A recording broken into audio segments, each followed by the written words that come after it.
We've barely mapped 20% of the ocean. It's insane because 20%? Hello, we have so much ocean. Here's a fun fact for you. Did you know that until just recently, more people had been to the moon than to the deepest parts of our own oceans? Yes, I've heard Far of below that. the surface, past where the last ray of sunlight touches, is the bottom of the ocean, which is a place that most things, let alone people, will never see.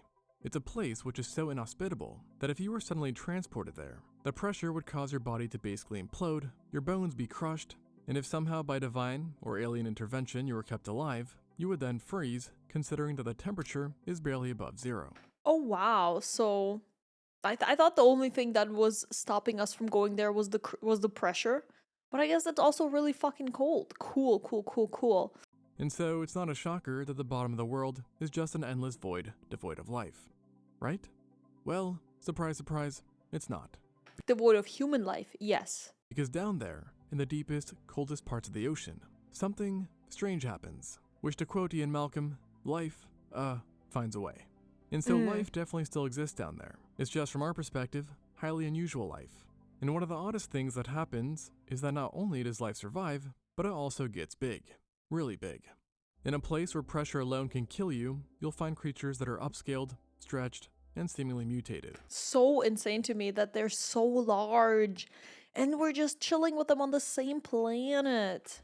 You have shrimps the size of cats, bug-like Oh. creatures that look like tanks. Oh, I hate that thought. Wait, I hate that thought. Shrimps the size of my cats? I don't like that. Wait, I really don't like that.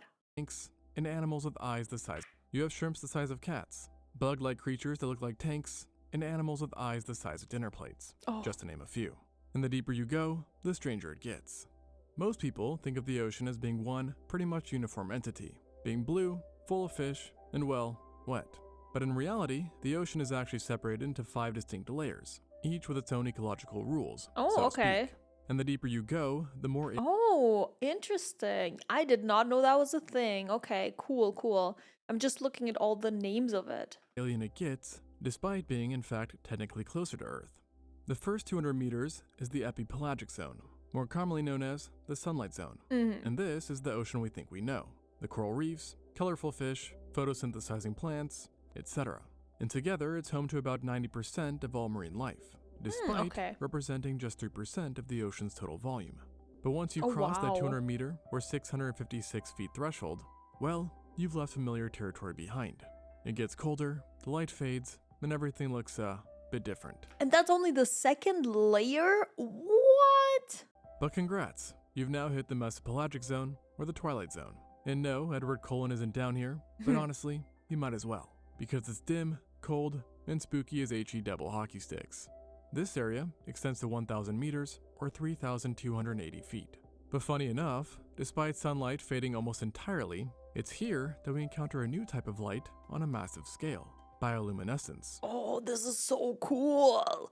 In other words, light from living organisms. Yeah, that's so It's cool. also here that one of nature's most remarkable phenomena occurs, the daily vertical migration of billions of organisms that rise towards the surface at night to feed, and then retreat back to the depths at dawn, creating what scientists refer to as the deep scattering layer, which by the way is so dense that it was initially mistaken for seafloor by early sonar operators. And then after this zone comes the bathypelagic zone, i.e. the midnight zone.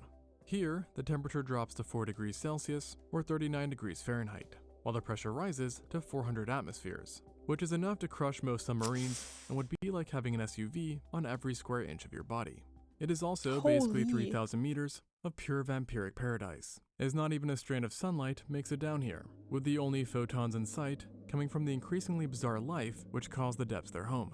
And now that we're down to 4,000 meters, or 13,000 feet, you may be thinking that this is surely the bottom, and yet, it's not.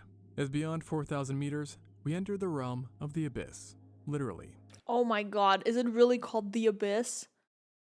The abyssopelagic zone. Huh. This area, despite being extraordinarily deep, actually encompasses the vast majority of the ocean floor, making up about 83% of it. And with this depth, food is scarce to say the least, with it deriving primarily as what scientists like to call marine snow, a continuous stream of particles of dead organisms, fecal pellets, and organic debris from the world above. Ooh. And the abyss itself extends to 6,000 meters or 19,600 feet. And then we reach the true bottom of the ocean. The death zone. I bet they call it the death zone. I'm just kidding. I have no idea what they call it. The Hadal Zone, literally named after Hades himself, Oh, the hell. Greek god of the underworld. And the underworld it is, encompassing everything past the 6,000 meter or 19,600 feet divide, from the edges of the continental slopes all the way down to the deepest ocean trenches. The Mariana Trench, Tonga Trench, Kuril-Kamchatka Trench, to name a few, are the deepest areas in the entire world, plunging to nearly 11 kilometers or 6.8 miles beneath the surface, which, just to put that into perspective, is deeper than Mount Everest is tall. Oh, And at the very wow. bottom of the Mariana Trench is the king of them all, the Challenger Deep, which sits right at that maximum depth, where the pressure is more than 1,000 atmospheres or over 14,000 pounds per square inch. In other words, equivalent to the weight of an entire skyscraper pressing down into a single human-sized area. Whoa. And the temperature, nice and chilly, just above freezing. And while we do know how quickly we'd be crushed down here, or how cold it is, we honestly don't know much relative to how quote-unquote interesting this place is. And that's because we've barely seen it. Most of our knowledge of the deep comes from unmanned trips down here. Yeah, I mean, if you die when you go down there, I don't think you should be putting people, right? Along with just a few high-risk manned expeditions. Oh, there with was the very first okay. one being the Trieste in 1960. And let's just say that was both terrifying and not very illuminating. No pun intended. It pretty much consisted of a steel barrel being dropped into the Mariana Trench with 2 men inside.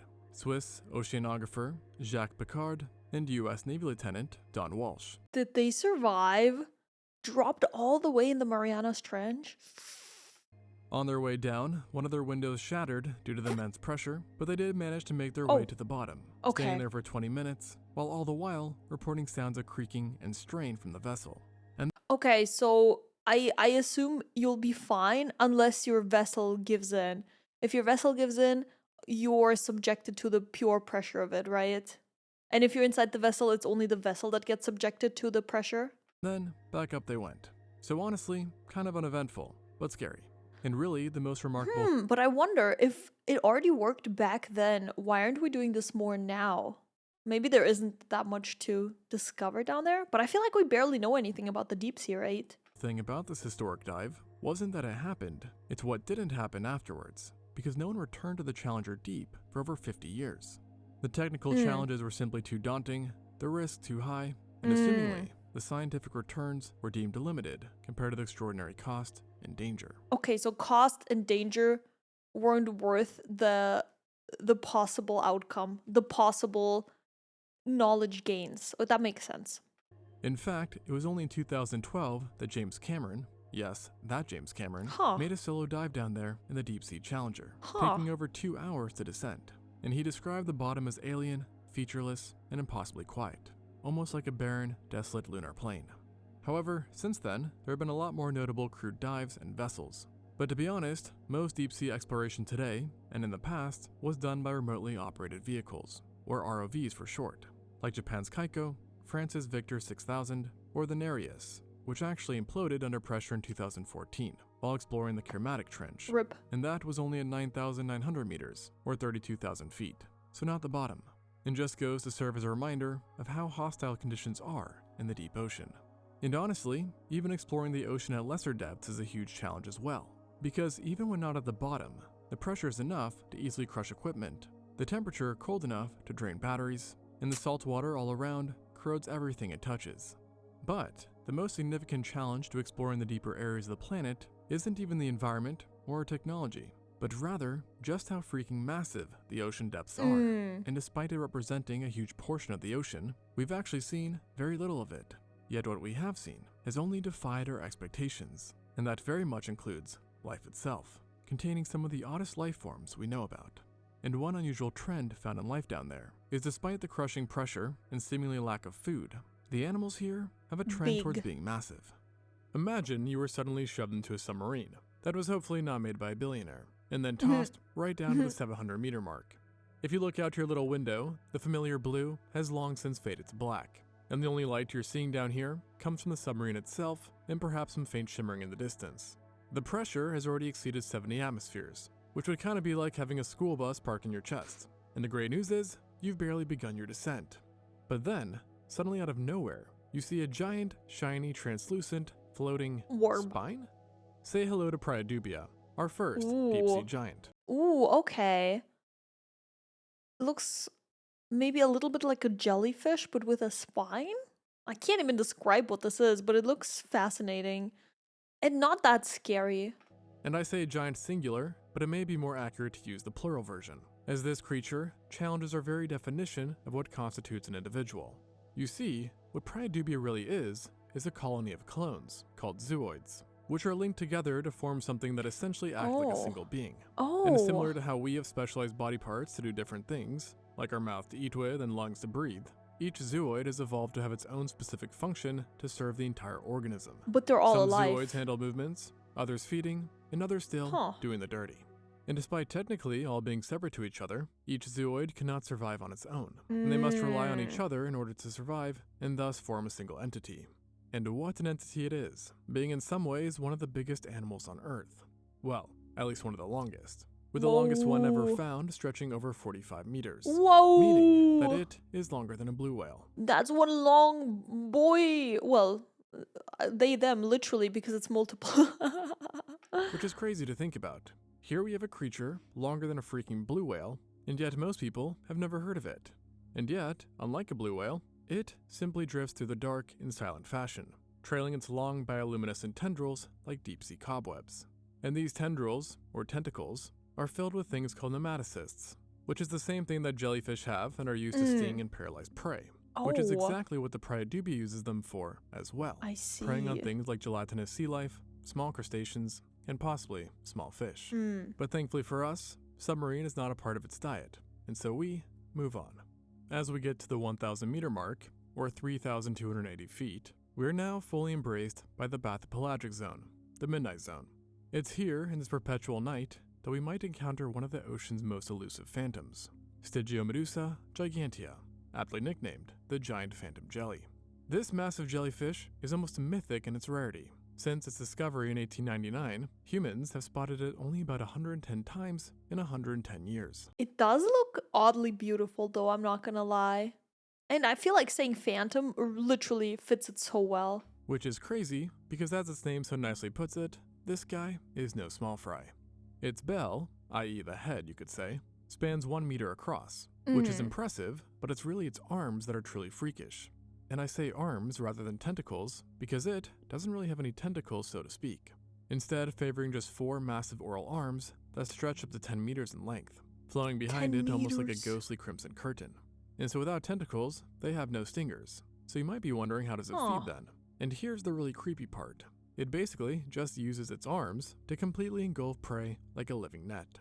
And that's pretty out there, but what's really shocking is that this seemingly delicate jelly-filled creature is actually one of the largest invertebrate predators in the deep sea, competing directly with squids and even whales for food. So yeah, What? better hope you don't run into one of these guys if you decide to take a little swim. But they're really pretty. They are really, really pretty. But something that's even worse to run into, or rather swim into, is this guy, Mesonychoteuthis hamiltoni, also known as the colossal squid. Hi guys, if you're enjoying this video, don't forget to like and subscribe. Thank you. I've heard of those. I think I watched a video before about the colossal squid. The largest and most formidable invertebrate on our planet. Yeah, no, thank you. I don't want to run into it.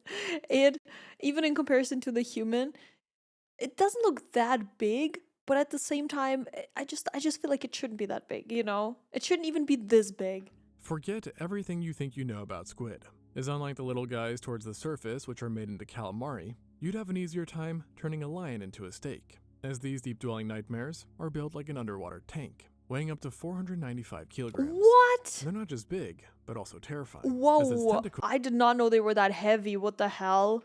Don't just have suckers, they have rotating, serrated hooks that function like biological, hooks. And these hooks will swivel and lock onto prey, ensuring that whatever the colossal squid grabs does not escape. And just to drive home how dangerously sharp these suckers are, no pun intended, take a look at this picture. The scars that many times line some of the largest animals on Earth comes from the colossal squid and its cousin. And if that's not scary enough, bro, they're brutal. What the hell? That is very scary. Why don't you take a look at what it is looking at you with? Those right there, my friend, are the Oh. largest eyes in the animal kingdom, Oh. measuring up to 30 centimeters across, and making it bigger than a basketball. And in case you're wondering, your eyes are probably only around 2.4 centimeters, so over 10 times smaller. But lucky for you, in order to come across these guys, you'll most likely need to be around 1,500 meters, or 4,921 feet. Whew. But if you do dare to go to these depths in your little submarine, you might find another equally terrifying creature waiting for you, and that is Somniosis Wait. pacificus, But it's kinda cute. i.e. the Pacific sleeper shark. Sleeper. Now don't let this name fool you, Holy. because this guy is a whole 7 meters of pure danger. Oh, it's big. Danger that might also live for up to hundreds of years, being closely related to the Greenland shark, which I talked about on another video, which if you haven't seen it, you might want to check it out. And not only is it a giant shark that prowls the depths for prey, it might actually be the giant shark, meaning it might be the largest macropredatory shark in the entire world. As there was one sighting, which while unconfirmed, did mention a sleeper shark that measured 9.2 meters or 30 feet long, which if true, would make it bigger than a great white. A lot bigger. Wow. And while this guy again does not have submarine on its menu, who knows if it wouldn't try a little test bite. But alas, if we assume you survive and continue descending downwards, you would eventually hit 2,000. I believe that the squid was still more terrifying than the shark. Maybe it is because sharks are more quote unquote normal. Like you already expect sharks to be kind of big, but of squids, you kind of expect them to be small. So seeing one that is that large is just freaky, you know what I mean? meters or 6,561 feet. And if you look at the window, you might even see a little sign saying, "Welcome to the Abyss," because that is exactly where you are. But as you look for this totally real sign, you might instead be greeted by what looks like a giant prehistoric cockroach. Except, this is no cockroach, but rather a giant isopod which goes by the name Bathynomus giganteus. Now, if you've ever found pill bugs or roly-polies in Yeah. your garden, well congratulations. You've met the tiny cousins of one of the deep sea's most iconic giants. But while your garden variety reaches maybe half an inch or so, these abyssal-dwelling relatives Holy. grow to 50 centimeters long, or over 1.5 feet. Okay, not gonna lie, kind of cute. Again, if it's not bigger than me, I can live with it. So now try to imagine a bug like that scurrying across your kitchen floor. Well, Yeah, no. Not a great image. Not But that, what makes no. these giant isopods truly remarkable isn't just their size, but their patience. You see, when food is scarce, which is honestly probably most of the time in the deep, these creatures enter a state of near suspended animation. And I don't use the word suspended lightly. One specimen at Japan's Toba Aquarium went 5 years without eating. Again, Yo. 5 years without a meal. Can you imagine not having eaten anything since 2020? I think I'd die. What do you mean? I'll die after a week. Literally. It's another abyssal animal that Oh my also god. Oh, these are so fucked up looking. Holy. resembles a bug, without actually being Ugh. one, is something that I am fully convinced came out of the movie Alien. A creature that would make even the bravest explorer's skin Dude, I hate crawl. it. And that is Colossendice colossia, also known as the giant sea spider. Oh, I hate And it. despite their name, these aren't true spiders, but instead belong to an ancient lineage that diverged from the arthropod lineage hundreds of millions of years ago, or were somehow dropped on our planet by the engineers. Like, tell me this extinct sea spider does not look like a facehugger. The good news is that most sea spiders are tiny creatures, sometimes being as small as just 1 millimeter, or Good. 0.03 inches. Good. But this deep sea nightmare has legs that span Oh. over 70 centimeters. Okay. Okay, look, on the first picture, it looked like it was a lot larger. This is still kind of gross, but it's fine. It's not larger than me, so I'm okay. Or 27 inches, so up to 700 times larger than its much smaller brethren.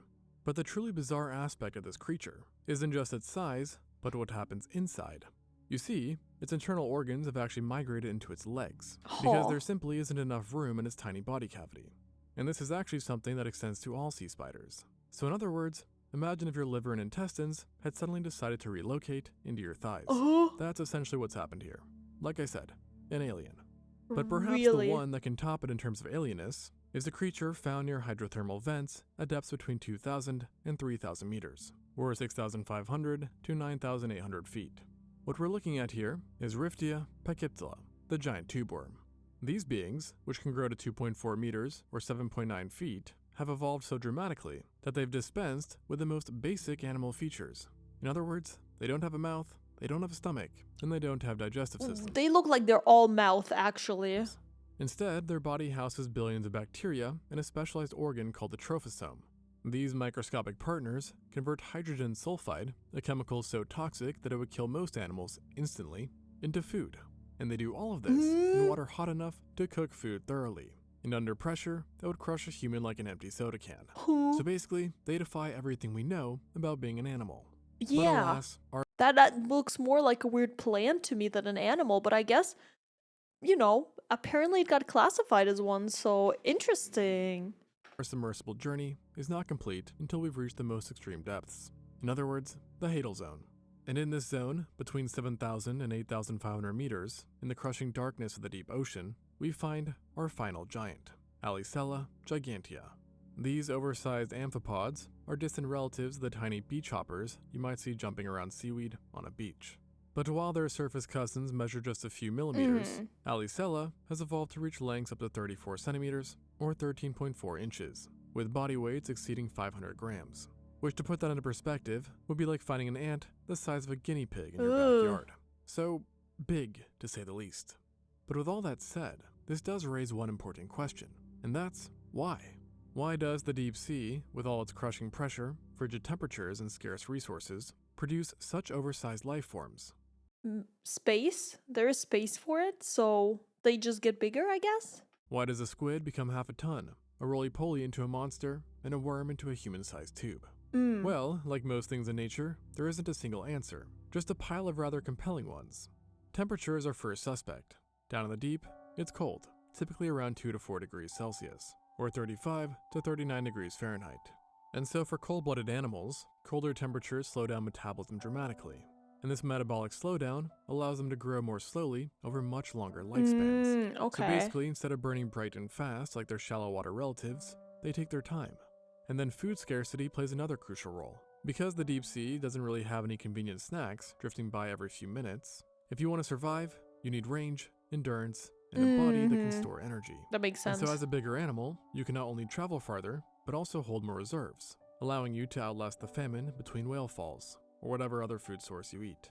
And then just like the lack of food, there's also a lack of predators. And with fewer predators, animals can take their time growing big without getting picked off. And then, the unlikeliest contributor is oxygen, which might seem odd, as there's less oxygen in the deep ocean, and we typically associate having more oxygen with size, not less. But the kicker is that size has been found in at least crustaceans to increase the amount of oxygen they can take in. And so the idea is that a larger size is actually an adaptation to combat potential asphyxiation, because there is less oxygen to go around. But honestly, it's probably a combination of all these factors, and potentially more. Yeah, I feel like it's never only one thing. Obviously, especially with evolution, there's so many factors you can consider. But I guess that all makes sense. With different animals getting big for different reasons. For one, it might be for food storage, for others, lack of predation, and for others still, it might just be because the ocean said, let's get weird with it. Just kidding.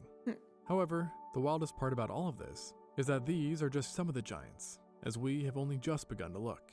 We've barely mapped 20% of the ocean, a number which would be considered laughable for land mapping. It's insane because 20%? Hello, we have so much ocean. And some estimates suggest that we've identified fewer than 10% of the species that inhabit the ocean. Jeez. So it's so little explored and discovered. You have to wonder, what else could be out there? Whoa. Okay, I will say that giant squid was by far the most terrifying. The other ones were honestly not so bad and even kind of cute. So I'm glad that not everything is a terrifying monster down there. But yeah, I don't want to meet with that squid.